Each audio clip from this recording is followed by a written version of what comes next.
I believe that one of the biggest examples of separation syndrome in our lives is how we have such a profound disposability consciousness in this culture.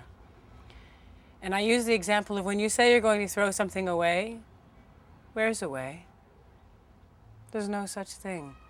And where away actually is social justice issues and environmental justice issues.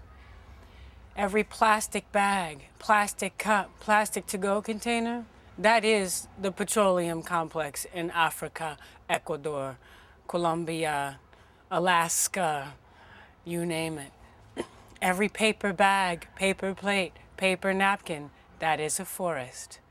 Every thing that is called waste or disposable is the ways in which we are saying that it is acceptable to throw our planet and its people away.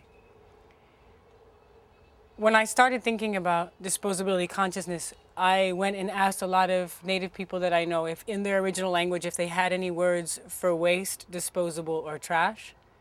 And I have yet to find in any traditional language words for waste, disposable, or trash.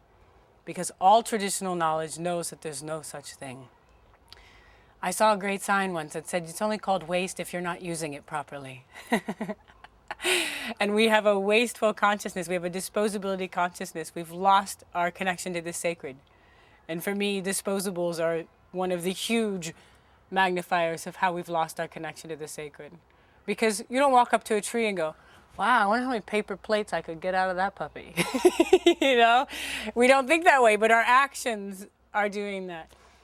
I invite people to look at everything in their lives and look at where does waste mentality and disposability consciousness, how has it infiltrated my life? And I see it as one of the ways in which we all have internalized oppression.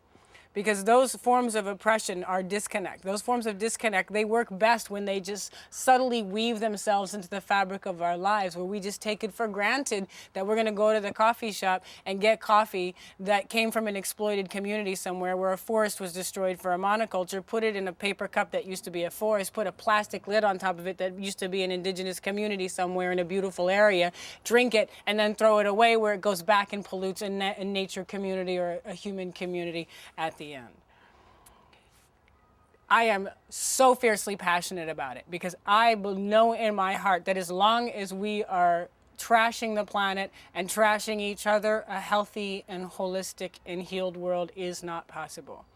We cannot have peace on the earth unless we also have peace with the earth. Our disposability consciousness is a weapon of mass destruction. I have walked in the clear cuts. I have been in the oil pits. I have seen the weapons of mass destruction called disposability consciousness. And if we want to heal the world, we have to begin to choose tools of mass compassion, where we are reusing everything, where we are reconnecting to riding our bike, getting out and walking, using less energy, not leaving lights on here and there and not thinking about it. When I first came to the city after coming down from the tree, I was walking around in the neighborhood one day, and I noticed all these lights on in homes that weren't people, in homes where people weren't even there.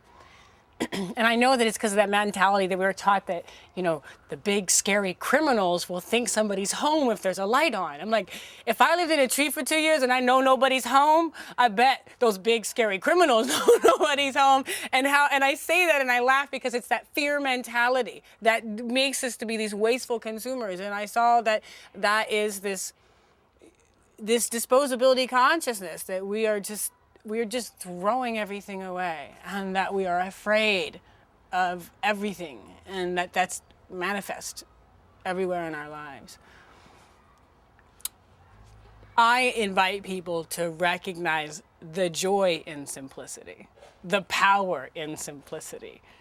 Because when people hear that I'm a joyous vegan, car-free, ride bike as often as I can, touring in a bus powered by vegetable oil, a lot of times people think, well, that must be boring.